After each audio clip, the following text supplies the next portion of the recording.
নদী কেন্দ্রে ঘোড়া প্রতীকে সর্বমোট ১,৯৯০ ভোট প্রাপ্ত হয়েছে। প্রতিদ্বন্দ্বী প্রার্থী মোহাম্মদ শহীদুল ইসলাম দোয়াত কলম প্রতীকে ৫৮টি কেন্দ্রে সর্বমোট ১৭,৬৫৯ ভোট প্রাপ্ত হয়েছে। প্রতিদ্বন্দ্বী প্রার্থী মোহাম্মদ শহীদুল ইসলাম দোয়াত কলম প্রতীকে সর্বমোট ১৭,৬৫৯ ভোট প্রাপ্ত হয়েছে। প্রতিদ্বন্দ্বী প্রার্থী মোহাম্মদ মতিয়ার রহমান মোটরসাইকেল প্রতীকে ১২,৬৪০ ভোট প্রাপ্ত হয়েছে। প্রতিদ্বন্দ্বী প্রার্থী মোহাম্মদ মতিয়ার রহমান মোটরসাইকেল প্রতীকে ১২,৬৪০ ভোট প্রাপ্ত হয়েছে। আমাদের সর্বশেষ প্রতিদ্বন্দ্বী প্রার্থী মোহাম্মদ ৯৭১ ভোট প্রাপ্ত হয়েছে। আমি এই পর্যায়ে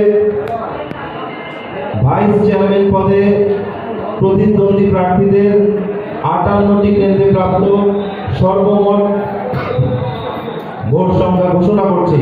প্রতিদ্বন্দ্বী প্রার্থী আতিকুর রহমান বৈদ্যুতিক বাল্ব প্রতীকে ৫,৯৯৭ ভোট প্রাপ্ত হয়েছে।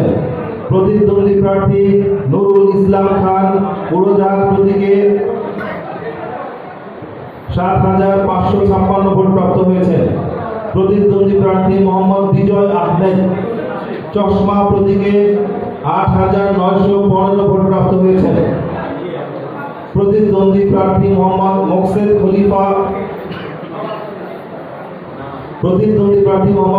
খলিফা তালা প্রতীকে ৫,৭৪৫ ভোট প্রাপ্ত হয়েছে। প্রতিদ্বন্দ্বী প্রার্থী মোহাম্মদ সাইফুল ইসলাম টিউবওয়েল প্রতীকে ১১,৩১৯ ভোট প্রাপ্ত হয়েছে। প্রতিদ্বন্দ্বী প্রার্থী মোহাম্মদ সাদিকুর রহমান খান টিয়া পাখি প্রতীকে ১০,৪৫৫ ভোট প্রাপ্ত হয়েছে। আমি আবার বলছি, মোহাম্মদ সাদিকুর রহমান টিয়া পাখি প্রতীকে ১০,৪৫৫ ভোট প্রাপ্ত হয়েছে।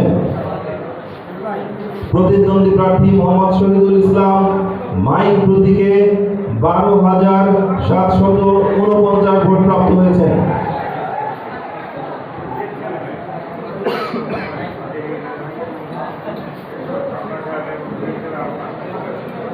মহিলা ভাইস চেয়ারম্যান পদে প্রতিদ্বন্দ্বী প্রার্থীদের ৫৮টি কেন্দ্র হতে প্রাপ্ত সর্বমোট ভোটার সংখ্যা উপস্থাপন করছি।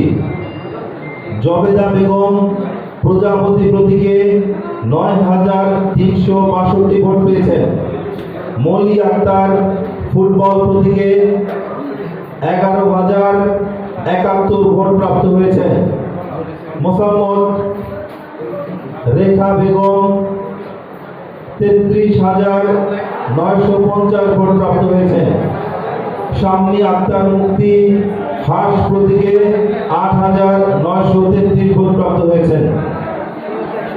এর মাধ্যমে আমরা আমাদের ৫৮টি কেন্দ্রের আমাদের নিকট প্রাপ্ত ফলাফল হতে প্রাথমিকভাবে তথ্য উপস্থাপন করেছি।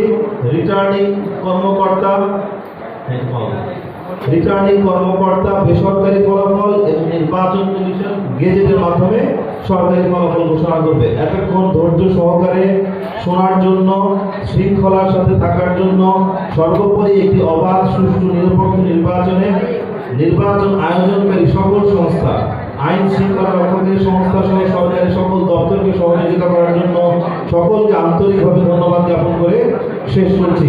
ধন্যবাদ সকলকে।